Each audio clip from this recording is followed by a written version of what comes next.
Today we're talking about 7 things I've changed my mind on over the last 10 to 15 years in the health and fitness industry. And some of these things might surprise you in terms of how my stance has evolved and some of the things that I teach today.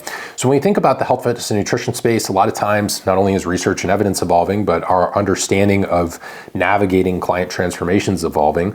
And the speed at which information is shared now is very different than decades prior, right? If we were to go back prior to 2014, we didn't really have the Instagram social media space, at least not to the degree that we do now. If you go prior to say 2007, you don't have things like Facebook. So internet forums, magazines, those were really the main ways that information was shared. A lot of written publications, books, and information was slower moving, a little bit harder to find, but there was still a mix of good and bad information.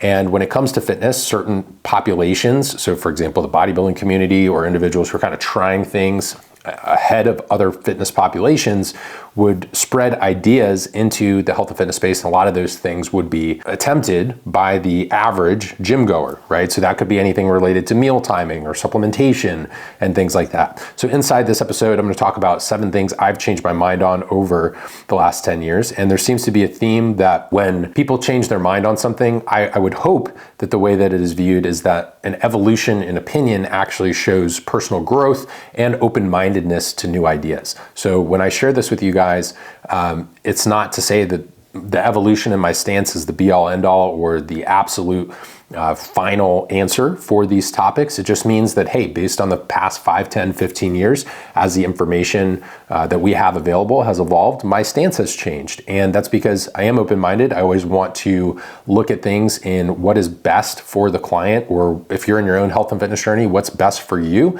And the reason I share it from that perspective is I believe that when it comes to transformation, we have to take a little bit of, what works best for us, a little bit of, let's say, if you are working with a coach, that coach is going to have experience in the trenches in terms of what has worked for other people. And then we have the research and evidence, which is what has worked in human trials, on individuals, whether that's related to nutrition, exercise science, different studies.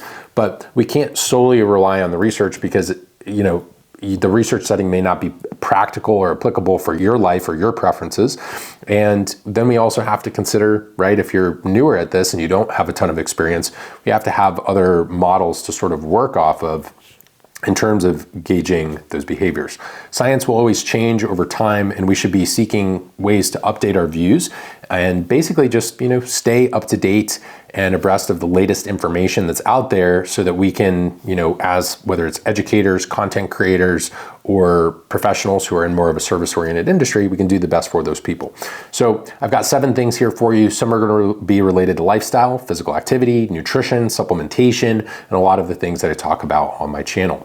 So the first thing is going to be the importance of non-exercise physical activity and things like walking in terms of low-grade movement.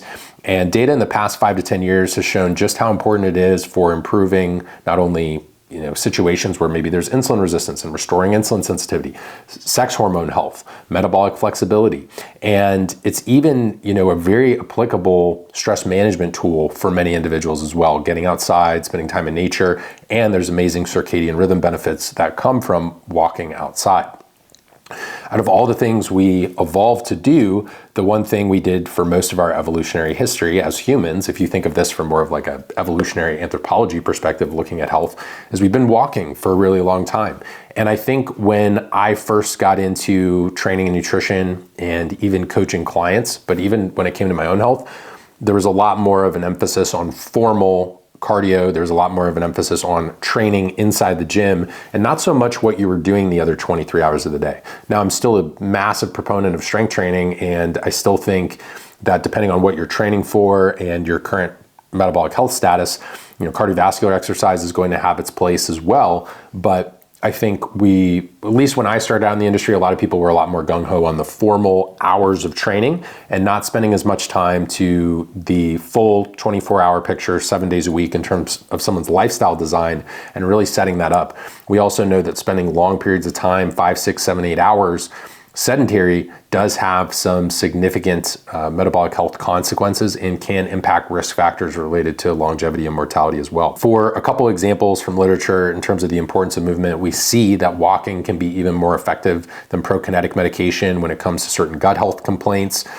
We know that on the testosterone front, men who walk 8,500 steps per day were significantly more likely to have moderate to high testosterone than men who were getting about 4,000 steps per day. And we also see that people who walk 8 to 10,000 steps per day have normalized levels of post-meal fat burning, which is a good indicator of metabolic flexibility. So that is my first thing I've kind of changed my mind on: non-exercised physical activity and walking, the power of movement, and really looking at that outside of just, you guys know I'm a proponent of muscle as medicine. I think we should be strength training. I think we should be doing formal exercise, but I used to not consider like doing yard work or getting outside and doing low-grade physical activity as physical activity. I just was like, oh, that's just part of my day, not really thinking about some of the metabolic health benefits associated with it. So the next thing we're going to talk about in terms of our second consideration, and this is something I've changed my mind on, one of the 7 things I've changed my mind on over the last 10 to 15 years, is really the prioritization of sleep and recovery.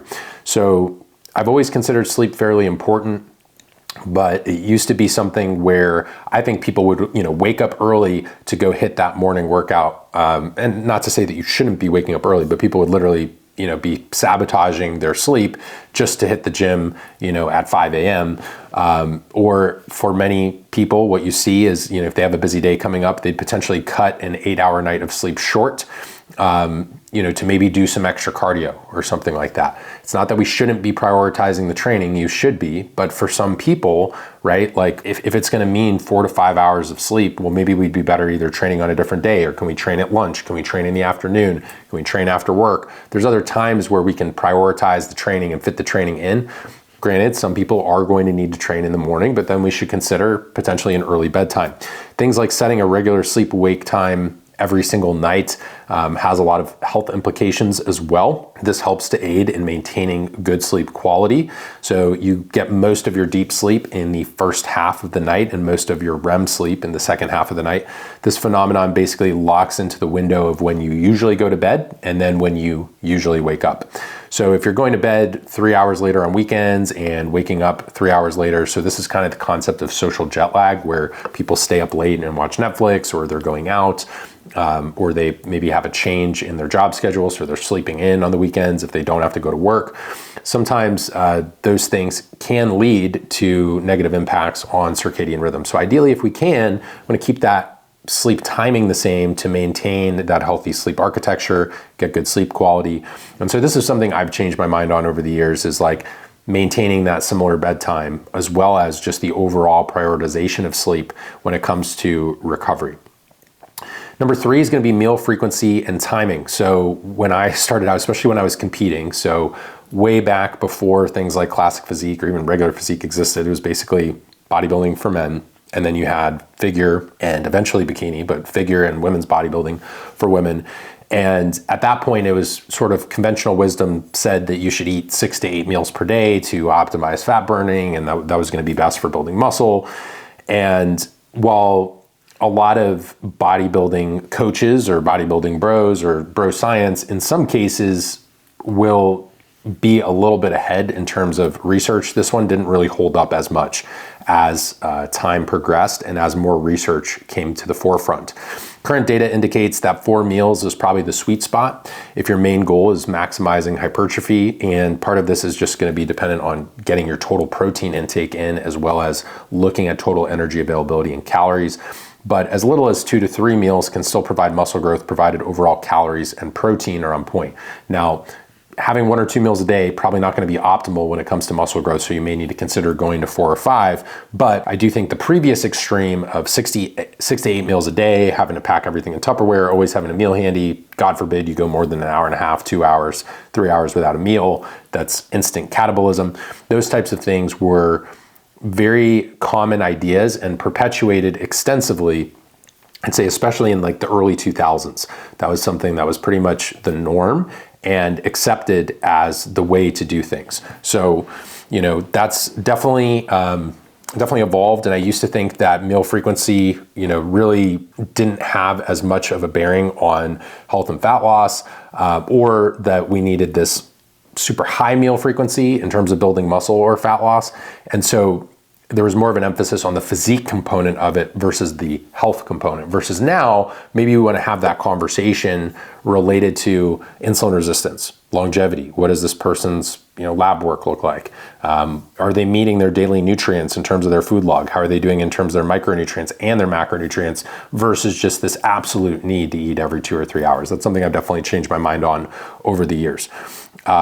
Additional considerations here. Number 4, something I've changed my mind on is troubleshooting gut health. So when it comes to gut health, there's been a lot of demonization of gluten and dairy. There's also been an emphasis of paleo or autoimmune paleo, or using certain supplements all the time for every single person. For example, like antimicrobials, or having a set protocol for any gut issue, right? There's many practitioners in the space that if someone has a gut issue, they pretty much run them through the same exact methodology, right? It'd be a very similar list of foods they can eat, very similar list of supplements they can eat, and not really looking at nuanced differences between people in terms of what's causing the issues, right? Is it sleep related? Is it stress related? Primarily dietary driven? Or is it because they train very intensely with limited recovery from exercise? So I've certainly evolved my stance on gut health to, it's kind of come full circle. So first, when I started in the industry, and really more just having a basic understanding of fitness and nutrition before progressing to more advanced concepts related to physiology, GI pathophysiology, endocrinology, and just really understanding full body systems, I really didn't have an understanding or even really any sort of perspective on how certain specific foods were GI irritants. But then that went to an extreme and led to the maybe unwarranted elimination of certain foods that actually do have nutritional benefits. So for example, a lot of people push paleo or autoimmune paleo or gluten and dairy elimination, right? And for some people, so for example, if you have an autoimmune disease, that may be appropriate. But something I've changed my mind on is having a little bit more of a nuanced stance on food rotation, food elimination, the removal of certain ingredients and food triggers. But also, I've certainly evolved my stance from when I initially started, because I didn't, if we go back 15, 20 years ago, I didn't necessarily understand what those were. And that's because I was just a younger guy getting into training. And then I really had the interest in hormonal health.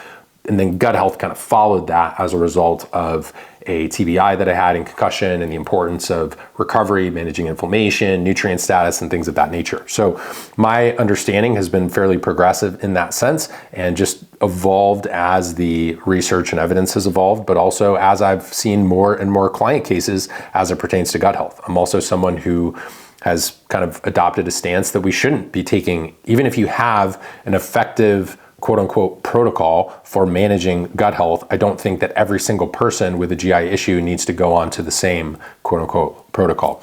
So these days I have a much bigger focus on the basics of digestion, and then I will tailor and fine tune things from there. So I always want to look at specific triggers in the food log, make sure we have a parasympathetic state and attentive eating present in terms of meal practices, chewing your food, maybe going for a walk after your meal, making sure sleep is in a good place, managing our stress, looking at food irritants first rather than just going into a wide sweeping aggressive elimination for someone who really doesn't have super intense gut issues or an autoimmune disease.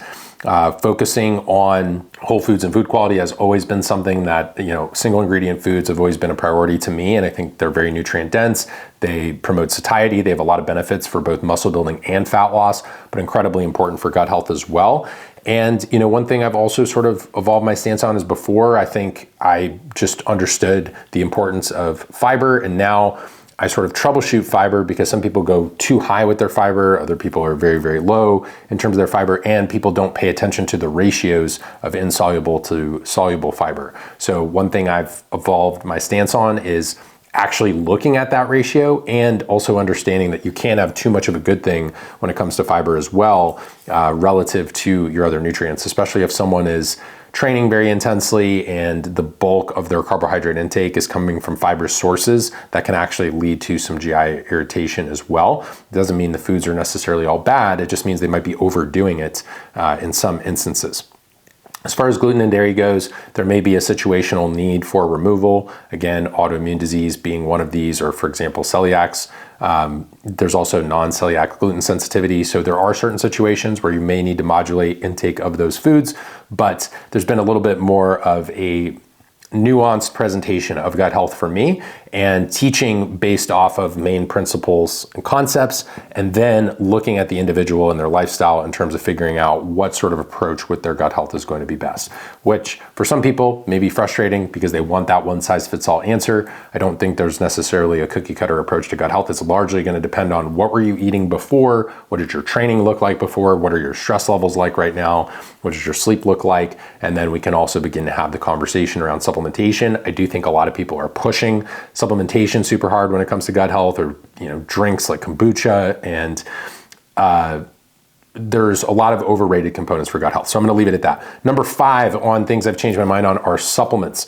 So whereas before, especially given I had a background where I did value performance and athletics, I also did compete for a period of time and valued the potential aesthetic benefits of supplements, but I would definitely go to, trying new things a lot more frequently. And I would also look to specific categories more related to sports and sports performance enhancement, or looking at things that had the shiny new label and marketing, etc. Now, I always believed in evidence-based supplementation, and I would try to find effective ingredients, and I would always kind of try things on myself before potentially using certain supplements in client coaching or transformations. But I've definitely shifted to have more of an appreciation for certain basics like micronutrients, essential fatty acids, essential amino acids.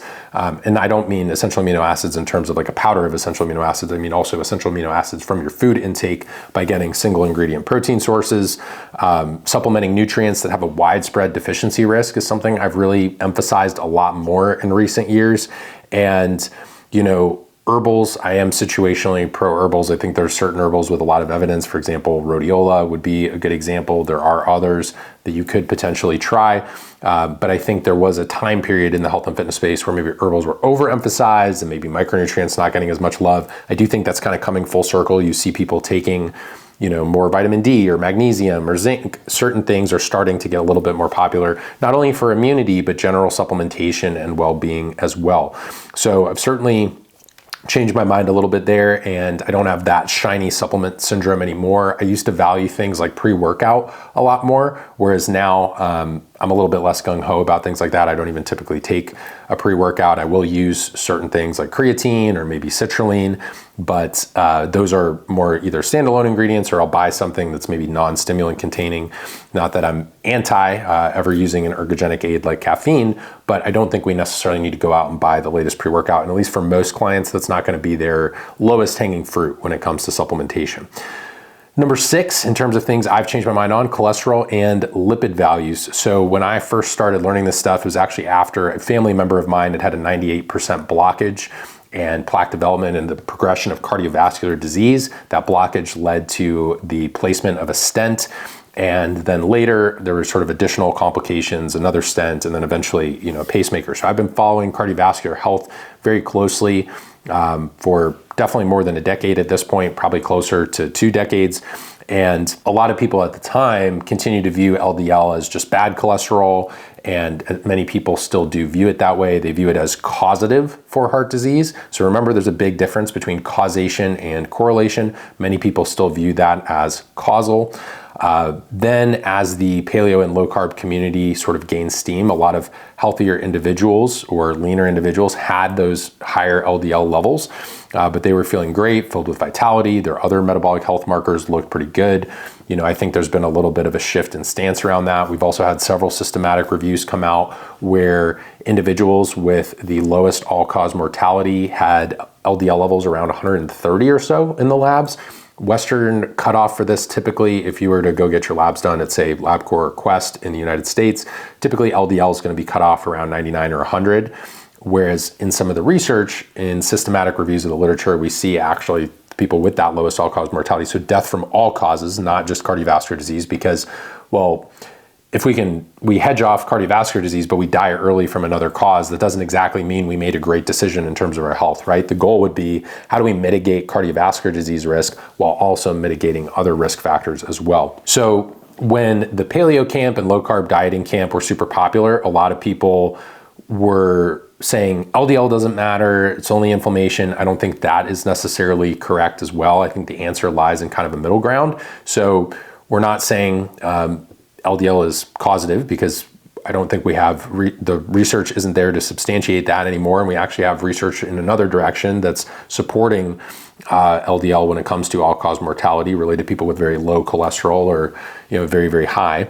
And now we have large randomization studies that basically are looking at better lipid markers. So things like ApoB and things that capture heart disease risk a lot better than just LDL. So when it comes to my stance in present day, the way that I look at this is ApoB levels still matter.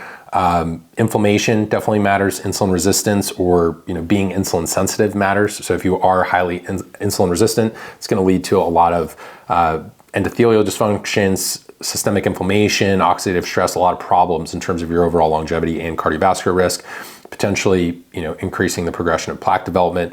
And then we have to consider blood pressure as well. So we do want to manage our blood pressure as part of this cardiovascular disease conversation. It's not just a cholesterol conversation. So ApoB, lipoprotein A, inflammation, insulin resistance, blood pressure really create a much more well-rounded understanding of cardiovascular disease risk. Number 7, and something that I've sort of changed my mind on, would be endocrine disrupting chemicals and microplastics. While I still think there's a lot of emerging evidence here and research, and it can vary on the age range of the human being exposed to the EDCs or microplastics. This is something that I really used to not pay much attention to, right? I definitely used plastic a lot more, wouldn't have really thought twice about it in terms of the implications for children. Didn't even view it as really a fitness, nutrition, or lifestyle conversation, when in reality there's evidence that it can potentially impact sex hormone health, can impact potentially thyroid health and other systems as well. Now, is there a bit of fear mongering around some of these things and people maybe going further than they should related to EDCs or microplastics and cancer risk and things like that? I think the evidence is emerging, but where we see that this is incredibly impactful in terms of endocrine disrupting chemicals, certain microplastics, would be in the case of very young humans, so like 1 to 5 year old babies who are very, very small children who still have a developing immune system, still have a developing gut microbiome. Obviously, there's just tremendous development across the board happening there in prepubescent adolescence. So that is going to be a time period where I think we want to be very careful and sensitive to that, especially certain things that traditionally have been sprayed on carpets, or if you have a child crawling around, if you have a mother with a newborn, considering exposure there. So there's a lot of situations where I think we do need to be sensitive to this. And there's an ease of switching now to avoiding some of the EDCs and microplastics that wasn't readily available before, where now you can do it in a fairly convenient way that's not as expensive as maybe it used to be to do, and you can make some substitutions that really aren't that hard for the average individual. So things like switching from nonstick pans to ceramic, cast iron, stainless steel, filtering your tap water with a good quality water filter. I do have a multi-part hydration series if you want more information on good quality water, and not overly relying on bottled water. Really the issue here too is a lot of these things are in the plastic containers that are shipped and not temperature controlled, and you have things that are going to very, very high heats or being exposed to extreme temperatures, and then they land on the shelf at the grocery store, and then a lot of people leave them sitting out in garages, or maybe they're not leaving it in a super controlled environment. That could be a little bit more of a problem. So when possible, bring your own water bottle if you can. This is also good for a number of different reasons, regardless if you view yourself as falling more into like the environmentalist camp or not. Using a reusable water bottle, generally a good practice. Just clean your water bottle, please, probably a good idea. And then switching from plastic to glass storage containers. The glass is going to last longer, really easy you can even throw it in the dishwasher. So things like Pyrex glassware can be super helpful from that perspective too. Some people take this to the degree where it almost borderlines orthorexia, like where people are super extreme with their exercise. don't stress yourself out about avoiding these things. I really hate the fear mongering related to these concepts. We know that it's very important for young children. There seems to be solid research and evidence emerging, related to, potentially, we're going to look at this in terms of adult humans and sex hormone health. We'll probably have progressively more information to where, I don't know, maybe I'll change my stance on this again. But as of right now, they're pretty much everywhere in our environment. If you're stressing yourself to the point where it's becoming almost a state of paranoia for you, I do think that's going to be even worse. So let's not do that. And the best thing we can do is reduce our exposure, make some permanent habitual changes, the things that we can reuse, right? You can reuse a water bottle. You can reuse glassware. You can reuse potentially that ceramic, cast iron, or stainless steel pan. So those are switches that you can make, and it doesn't turn into this incredibly life-altering experience. You do it once, you kind of set it and forget it, and progress from there in terms of your meal preparation or your day-to-day life. So that would be my list of 7 things that I've changed my mind on over the past 10 to 15 years. And I'd encourage you guys to think of your own list of things. Maybe we agree on 3 to 5 of these things, or maybe you agree on all of them, but chances are you've probably changed your mind on some things too. Maybe it's something that you want to talk about, or maybe I'll do a part 2 to this, because there's certainly more things that I've changed my mind on, but you guys can always shoot me a message. I spend a lot of time on Instagram at Sam Miller Science. I'm curious what you guys have progressed your stance on over the years. If you're watching on YouTube, you can actually just comment below in terms of the video. If you are watching, make sure you're subscribed so you never miss an episode, and you can follow the channel on the platform for all updates and videos. If you're listening on audio, drop a 5-star rating and review if you enjoy the show and regularly benefit from the content. If it changes your perspective, keeps you entertained while you're doing chores or cardio or going for a walk or going to the gym or driving, please support the show. It takes about 10 seconds and is a great way to pay it forward to make sure other people can access the content. You probably would have never found the show if someone didn't leave a rating and review where you kind of saw that and then decided to stop by, or maybe it led to the algorithm showing you my podcast previously. So if there are things that you haven't changed your mind on, like at all, that's probably a sign that we should expose ourselves to additional education and additional learning, or maybe we're kind of following a very specific set of people online and we're in a bit of an echo chamber. So I would encourage you to not be in that echo chamber. A lot of solid professionals and folks that I respect and admire inside the industry or have a great peer-to-peer relationship with, we evolve our stance on things. We're open to having a conversation about it. We understand what's true now or what we believe to be true may change. And so all we can do is try to act in the best interests of, clients and followers. And, for me, the coaches that I educate inside our nutrition and metabolism specialization, and also providing them with the tools. So for example, one thing that I teach inside of my program is research and evidence. So I want people to be able to go out and seek out additional research beyond just what we're teaching. So it's not just based on an opinion. And also 3, 5, 10, 15, 20 years from now, if people are still an active health, fitness, nutrition professional, information may change. So you may evolve your stance, you may evolve your approach, and so you want to have the tools necessary to do that. So if you're interested in learning more about that, you can check that out at metabolismschool.com. If you're someone who's in your own health and fitness journey and you're just curious, like kind of my approach to things, my stance on things, the methods that I use to accomplish successful transformations when it comes to nutrition and metabolic health, I'd encourage you to check out my book, Metabolism Made Simple, and you can find that at metabolismmadesimple.com. It was a #1 Amazon bestseller and #1 new release in Health, Mind, and Body Reference when it launched in November 2022, and great source of information related to nutrition, overall lifestyle practices. There's a little bit in terms of stress, introduction to kind of basic metabolism and hormones, but really it's all about making sense of nutrition to transform your metabolic health. So hopefully this resource is helpful for you, and you can see the progression of my thought process and ideas here. Really nothing too extreme, just an evolution and progression in concepts and understanding. I hope it was helpful for you. If you enjoyed the show, please share it. I appreciate you guys, and I will talk to you in the next episode.